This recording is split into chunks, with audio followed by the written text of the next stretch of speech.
চাঁদাবাজি অনেক কমে গেছে। চাঁদাবাজি কিছুটা কমেছে, সমঝোতা বেড়েছে। সমঝোতার মাধ্যমে এখন চাঁদাবাজি হচ্ছে। স্যার হাসতেছে, ধন্যবাদ স্যারকে। চাঁদাবাজি অনেক কমে গেছে এবং মাদক সব জায়গায় নিয়ন্ত্রণের চেষ্টা চলতেছে। আজকে আমি কমপক্ষে বাগেরহাটের ডিসির সাথে 5-7 বার কথা বলেছি। সে বলেছে যে চাঁদাবাজি, দখলবাজি, মাদক এটা তালিকা দেন। এইটা আমি কিছু তালিকাও দিয়েছি, অন্যরা দিচ্ছে, সারা বাংলাদেশে হচ্ছে। সেইখানে এরা এই ষড়যন্ত্র করতেছে, চাঁদাবাজি হচ্ছে না সেইটা নিয়ে মব সৃষ্টি করতেছে, সেইটা নিয়ে তারা বিভিন্ন রকম অপপ্রচার করতেছে। অনেকটা উৎকর্ষ উৎফুল্লতার সাথে মনে করছিলাম যে বাংলাদেশ একটা সম্ভাবনাময় হবে, আবার আমাদের একটা নতুন সূর্য উঠবে। সে আশা কতটুকু হয়েছে এটা জনগণই বলতে পারবে। তবে একটা কথা, চাঁদাবাজি কিছুটা কমেছে, সমঝোতা বেড়েছে। সমঝোতার মাধ্যমে এখন চাঁদাবাজি হচ্ছে।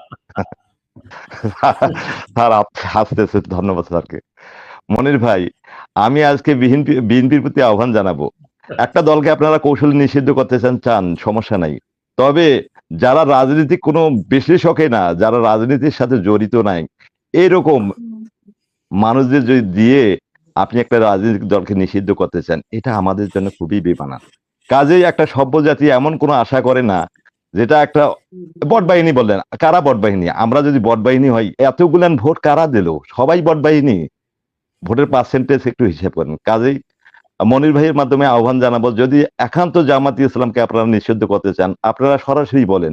এই যে আজে বাজে কিছু ফালতু মহিলা এসে জামাতকে নিষিদ্ধ করতে যায়, যাদের জামাতের নাম নেওয়ার মতো সামর্থ্য নাই, আল্লাহ এদের হেফাজত করুক। সবাইকে ধন্যবাদ।